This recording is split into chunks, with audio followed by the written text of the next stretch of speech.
Hai guys, kembali lagi bersama gua di Saka Hayang Review. By the way, apa kabar para dukuners? Apakah job kalian masih ramai setelah di prank Mang Yana? Dahlah, pada kesempatan kali ini Saka Hayang akan review sekaligus membahas sebuah film yang menjadi top request kalian selama ini. Sampai-sampai kolom komentar error dibuatnya. Film ini berjudul The Medium 2021. Film ini mengisahkan tentang sebuah dokumentasi untuk mengungkap keseharian dari para dukun-dukun terkenal di negara Thailand. Namun siapa sangka dokumentasi yang mereka lakukan malah menemukan kengerian yang sangat tidak biasa. Oke lah, daripada penasaran dengan para dukuners Thailand, mending kita langsung saja ke pembahasannya. Dan jika kalian suka dengan channel ini, seperti biasa silahkan subrek aja biar nggak ketinggalan video menarik lainnya dari Saka Hayang. Film ini diawali dengan diperlihatkannya sebuah pedesaan yang bernama Isan atau bagian timur laut dari negara Thailand, di mana daerah tersebut merupakan sentra para dukun dengan masyarakat yang masih percaya akan hal-hal mistis dan goib. Bahkan mereka percaya jika setiap makhluk hidup dan tumbuhan memiliki roh yang bisa mereka sebut sebagai dewa. Informasi itu pun membuat sekelompok tim dokumenter pencari konten jurig mencoba untuk mendokumentasikan kehidupan masyarakat di daerah itu. Setelah menemui para dukun, kali ini mereka akan mengikuti keseharian seorang mak dukun yang bernama Nim. Karena menurut informasi, Nim adalah perantara dari sosok dewa bayan yang sakti dan mampu menyembuhkan berbagai macam penyakit termasuk penyakit pargoy. Ketika Nim sedang diwawancara, ia pun menceritakan bahwa setiap makhluk atau benda sekalipun memiliki roh yang bisa merasuk ke dalam tubuh siapa saja. Kemudian Nim menceritakan tentang sosok dewa bayan yang sudah merasuki tubuhnya, di mana dewa penolong tersebut selalu merasuki perempuan hingga menjadikannya seorang dukun sakti penolong sesama. Lalu Nim menjelaskan bahwa status kedukunannya merupakan turun-temurun dari leluhur keluarganya semenjak dulu. Nim pun berkata, "Setelah ibuku meninggal, Dewa Bayan memilih kakakku yang bernama Noi sebagai penerus. Namun karena Noi menolak, maka akulah yang dipilih sang dewa menjadi seorang dukun." Setelah sesi wawancara, Nim mengajak tim untuk segera pergi ke upacara kematian suami kakaknya itu, di mana pria bernama Willow tersebut meninggal setelah mengidap penyakit kanker. Di sini ada sebuah fakta yang mengerikan yang bahkan Nim pun tidak mengerti, di mana Willow dan leluhurnya selalu saja mendapat nasib tragis di dalam hidupnya. Bahkan dari dulu keluarga Willow selalu meninggal dengan cara tidak wajar. Bahkan bapaknya Willow pun pernah membakar sebuah pabrik demi mendapatkan asuransi. Namun akhirnya ia ketahuan dan mati dalam keadaan tertekan sehingga melakukan bundir. Singkat cerita, Nim beserta tim dokumenter tiba di rumah Noi. Kemudian ia mengikuti upacara kematian dari kakak iparnya itu. Singkat waktu, malam pun tiba. Kali ini Nim mencari anaknya Noi yang bernama Min. Saat berada di sebuah ruangan, ia melihat Min saling menatap dengan seorang nenek-nenek buta. Terlihat Nim pun tak mengerti karena mereka seolah saling berkomunikasi. Di keesokan harinya, Nim dikagetkan dengan kematian si nenek-nenek buta yang semalam bersama Min. Di tengah keheranan, Nim melihat keponakannya itu sedang berperilaku aneh sambil memperhatikan sebuah ruangan. Dirasa ada yang gak beres, Min mencari sesuatu di kamar Min. Kali aja ia menemukan benda aneh yang berhubungan dengan hal mistis.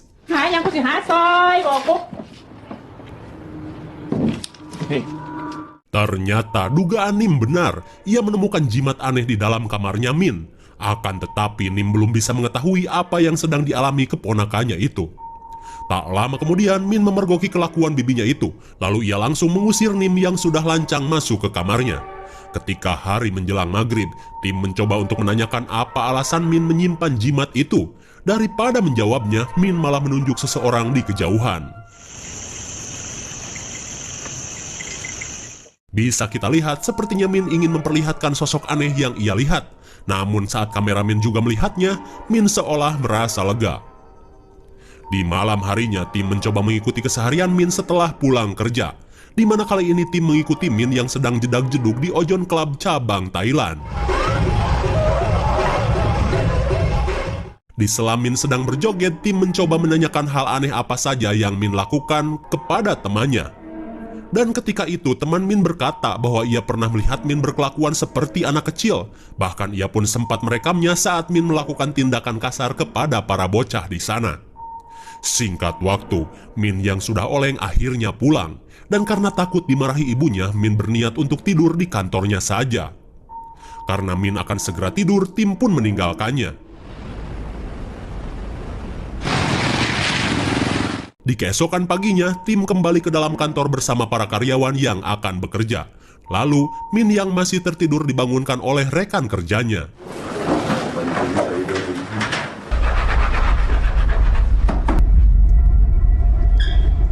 Semua orang terlihat kaget dan heran saat melihat darah mengucur dari selangkangan Min. Di tengah kepanikannya, Min langsung pergi ke WC untuk membersihkan pendarahannya. Ia pun tidak mengerti dengan apa yang telah terjadi kepadanya.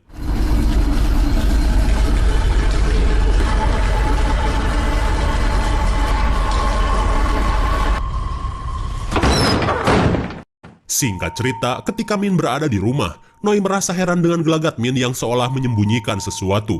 Apalagi saat melihat rok Min yang dipenuhi noda darah. Karena Min tidak mau bercerita, Noi berniat untuk menemui kakaknya yang bernama Mani, di mana ia sedang karaokean di klub versi Belangsak.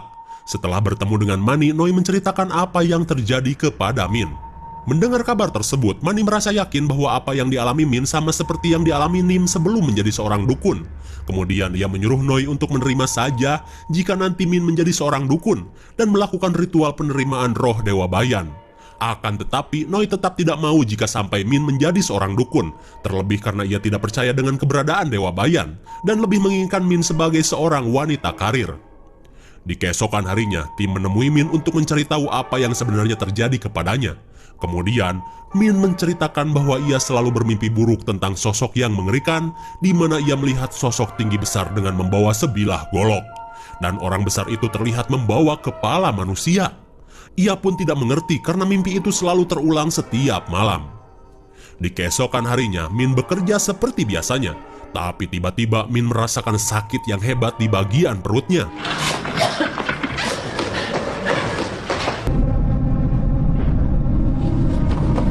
Di tengah rasa sakitnya, Min berusaha kembali bekerja.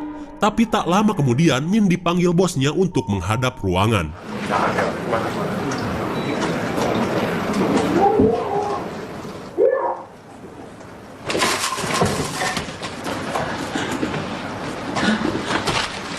Rupanya Min baru saja dipecat. Terlihat Min pun kesal karena ia tidak merasa melakukan kesalahan.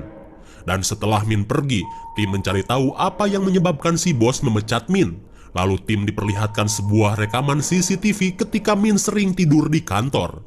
Dan ternyata rekaman tersebut memperlihatkan Min yang sedang adu gabrut dengan beberapa pria asing di dalam kantornya. Seolah Min dirasuki arwah gabruters yang sangat edan sekali. Oh, mungkin inilah sebabnya kenapa Min mengalami pendarahan dan selalu merasakan sakit di perutnya.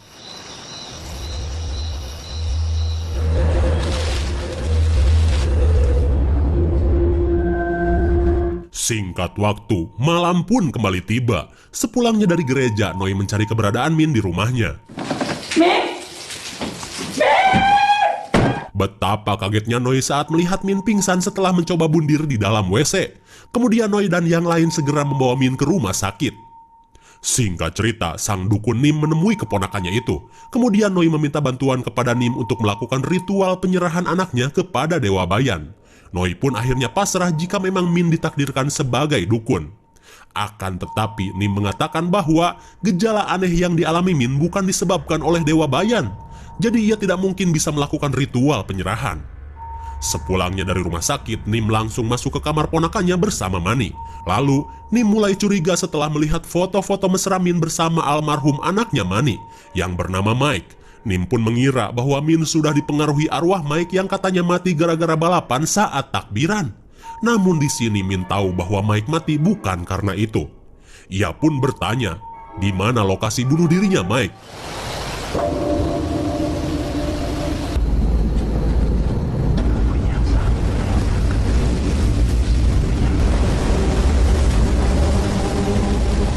Di keesokan harinya, setelah Min pulang dari rumah sakit, Noi akan membawa Min kepada dukun lain untuk ritual penyerahan kepada Dewa Bayan.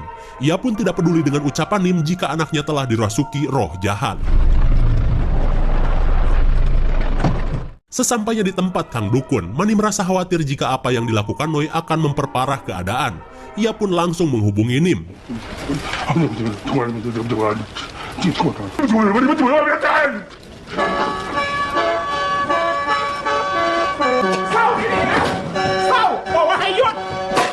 Melihat Noi yang ngeyel, Nim pun langsung menggagalkan ritual tersebut. มาทำไปทำเอาพีฮาซาตานมา มึ ตัว ง เอ สิ ง เฮ็ดจังไดลูกกูใกล้สิกู แล้วมึงมาทำไอ้อย่างกับบักอันนี้ มึงสิไปให้กูเฮ็ดลูกกูตายสิไปให้ลูกกูตายเปล่า Rupanya roh jahat di tubuh Min mulai menguasainya. Setelah membuat ibunya pingsan, Min pun kabur.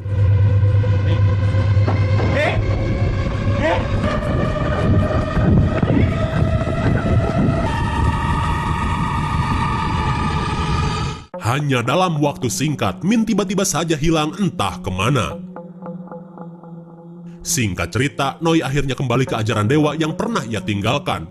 Kemudian ia dan Nim pergi ke atas gunung untuk meminta bantuan Dewa Bayan, guna menemukan Min yang sampai sekarang masih belum ditemukan. Setibanya di sana, ia langsung bertobat. Di keesokan harinya, setelah Noi kembali ke ajaran leluhurnya, ia pun menggeledah kamar Min untuk mencari benda-benda yang mungkin saja Min sembunyikan. Dan benar saja, di kamar Min terdapat benda-benda aneh seperti sampah, cangcut lembab, softtek, bahkan balon berisi ingus cacing.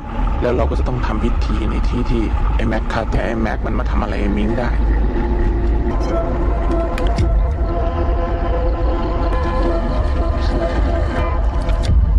เอาก็จริงๆไปอีกนานแค่ไหน กี่วันกี่คืนกันทำไมยิบมาครับ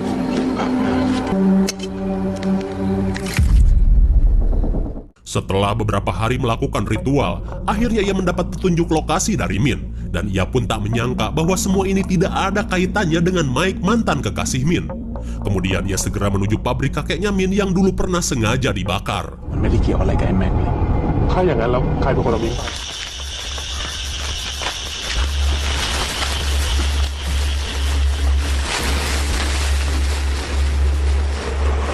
Akhirnya Nim tiba di bekas pabrik itu. Kemudian ia mencari keberadaan Min di setiap penjuru ruangan. Saat berada di pabrik, Nim merasakan aura mistis yang sangat kuat menyelimuti bangunan ini.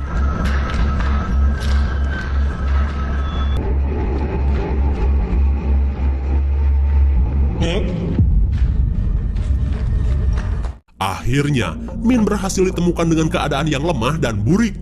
Kemudian, Nim yang tak sadarkan diri langsung dibawa ke rumah sakit. Di keesokan harinya, Noi khawatir karena kondisi Min semakin parah. Tak tega dengan keponakannya, Nim langsung menemui kembali Dewa Bayan untuk meminta bantuan.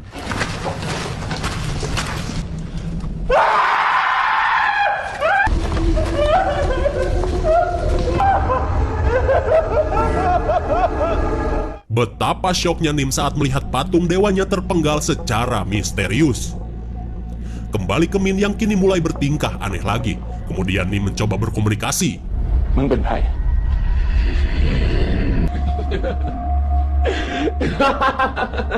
กูคือยาบายันเนี่ย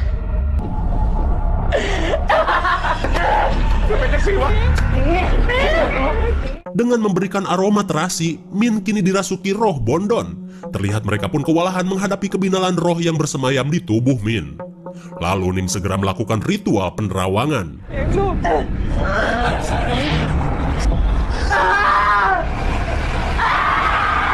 Kemudian roh di tubuh Min berkata, "Apa kalian tahu? Semua ini gara-gara Noi yang menolak takdirnya untuk menjadi seorang dukun dan melemparkan takdirnya kepada Nim."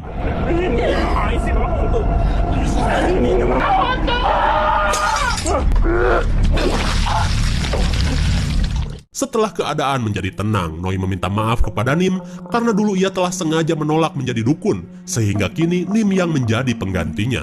Tapi mau gimana lagi, semuanya sudah terlanjur. Kemudian Nim yang sudah kewalahan berniat untuk membawa Nim kepada dukun spesialis pengusiran roh.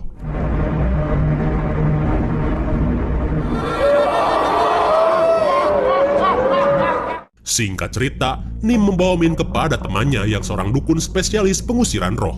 Melihat kedatangan sahabatnya, Kang Dukun langsung memeriksa kondisi Min. Kemudian Kang Dukun mengatakan bahwa Min saat ini sedang rentan dan mudah untuk dirasuki oleh roh siapa saja. Parahnya lagi, kini Min sedang dirasuki oleh roh yang tak terhitung jumlahnya. Terlihat Nim dan keluarganya pun seolah tak percaya dengan keadaan ini. Kemudian Kang Dukun menjelaskan bahwa semua roh yang merasuk ke dalam tubuh Min adalah roh-roh yang penasaran. Bahkan roh dari binatang dan serangga yang mati terbakar di pabrik kakeknya Min ikut memperparah kondisinya. Lalu Kang Dukun menceritakan tentang riwayat leluhur ayahnya Min. di mana pada zaman dulu leluhur Willow pernah membantai banyak manusia dengan cara memenggalnya. Hingga suatu ketika, seorang korban yang sekarat mengutuk leluhur Willow dengan kutukan yang kuat, di mana kutukan tersebut akan berpengaruh kepada seluruh keturunannya. Kang Dukun pun berkata, "Kau tahu, keturunan Willow yang terkutuk itu akhirnya menikahimu, Noi, di mana kau adalah seorang wanita yang sudah menolak Dewa Bayan."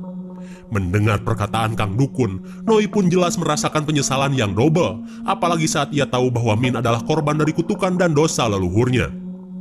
Setelah pertemuan itu, Kang Dukun menyuruh mereka pulang, karena selama beberapa hari ke depan, Kang Dukun dan Nim akan melakukan persiapan untuk ritual pengusiran roh di tubuh Min. Di keesokan harinya, tim dokumentasi memasang CCTV di setiap penjuru rumah Min. Mereka pun berharap bisa merekam apa yang dilakukan Min ketika malam hari. Dan di malam ke-6 sebelum ritual, kamera menangkap perilaku Min yang sedang dirasuki roh macan. Dan kini, kita akan melihat kelakuan aneh Min dari hari ke hari.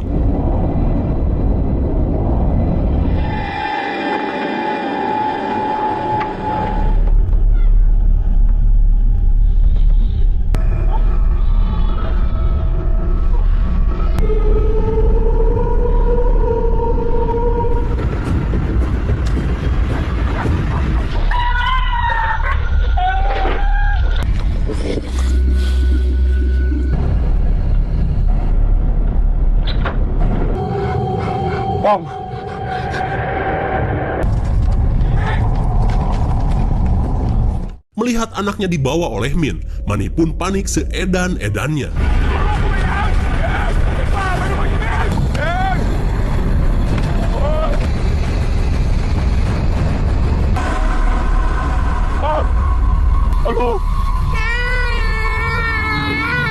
Untung saja anak Mani berhasil ditemukan dengan selamat. Kemudian mereka lanjut mencari Min di tengah lebatnya ruyuk.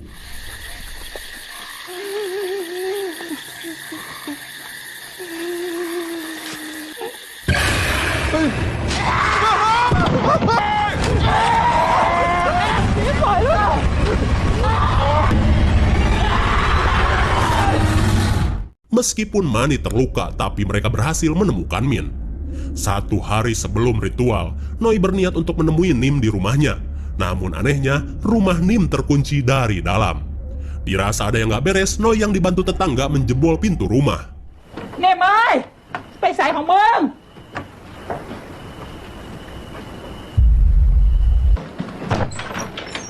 Nim!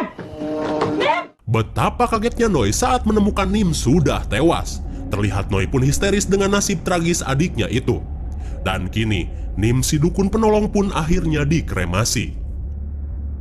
Singkat waktu, persiapan ritual pengusiran roh pun tiba.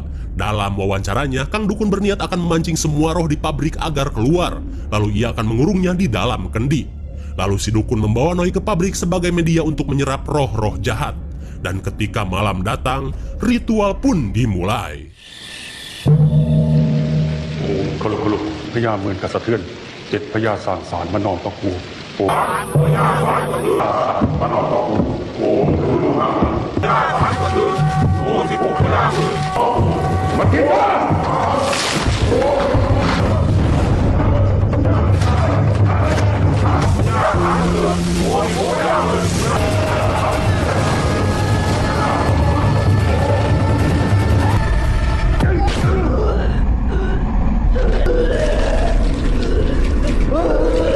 Dari ritual tersebut, si dukun mendapat banyak roh jahat dari media Noi.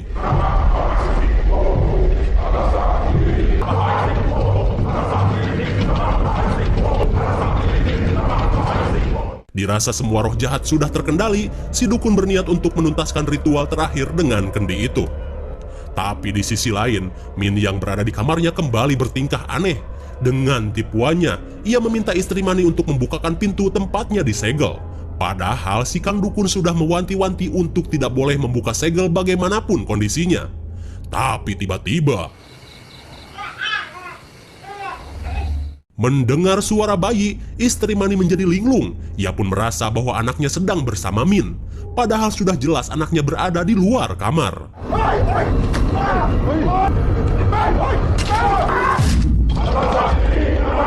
Sial sekali, karena kelakuan bodoh tadi akhirnya roh terkuat di tubuh Min mengetahui ritual tersebut. Dan roh itu pun membalas apa yang telah Kang Dukun lakukan terhadap para bawahan rohnya.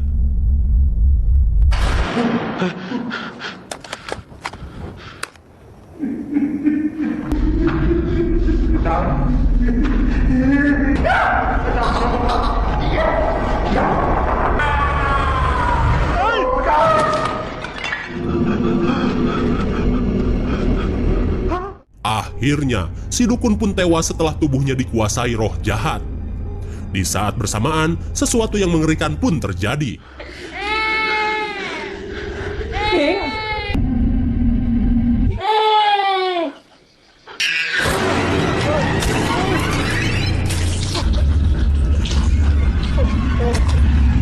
Dan kini, ratu roh yang berada di dalam tubuh Min akhirnya terbebas.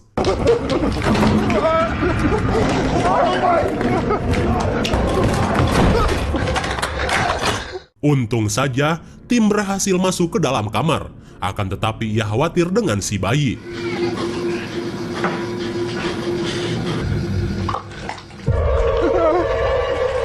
Ternyata si bayi sudah dimukbang Min. Tak lama kemudian, Min berhasil menemukan tim di dalam kegelapan.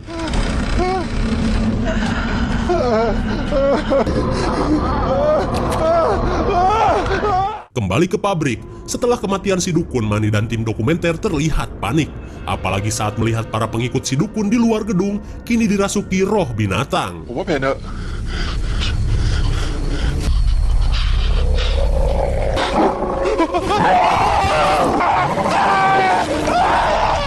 Keadaan itu pun membuat para tim dokumenter benar-benar dalam bahaya.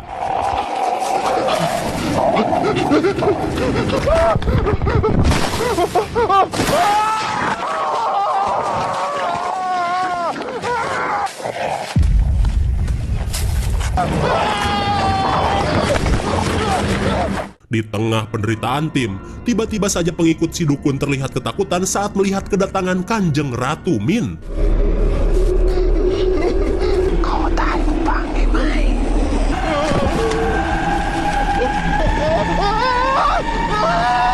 Dan akhirnya, dua kameramen sudah tewas. Di sisi lain, Mani menemui Noi yang kini sudah sadar. Lalu Noi merasa bahwa dirinya sudah dirasuki Dewa Bayan. Kemudian ia menyuruh pengikut si dukun untuk melanjutkan ritual dan menangkap roh jahat sebanyak-banyaknya. Setelah persiapan sudah dilakukan, Noi pun mengawali ritual. Rupanya Noi bukanlah dirasuki Dewa Bayan, melainkan roh jahat dari pabrik tua itu. Dan tak lama kemudian, Mani dan para pengikut si dukun akhirnya kerasukan roh jahat.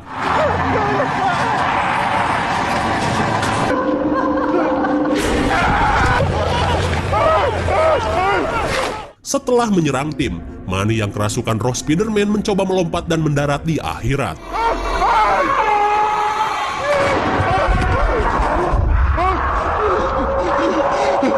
Saat korban berjatuhan, Noi dan Min akhirnya bertemu. Di tengah rasa putus asa, ia mencoba memberanikan diri mengusir roh dari tubuh Min.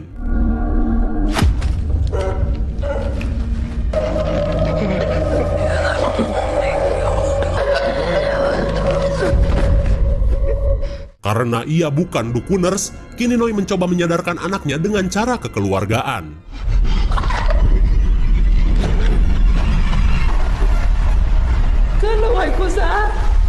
Dengan banyaknya roh-roh yang menghampirinya, ia pun panik tak tertahankan.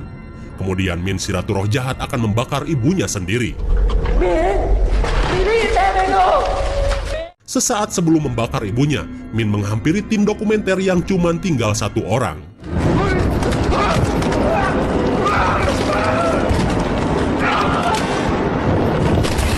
Akhirnya, semua tim dokumentasi pun tewas. Dan kini, Min akan memandikan ibunya dengan kobaran api.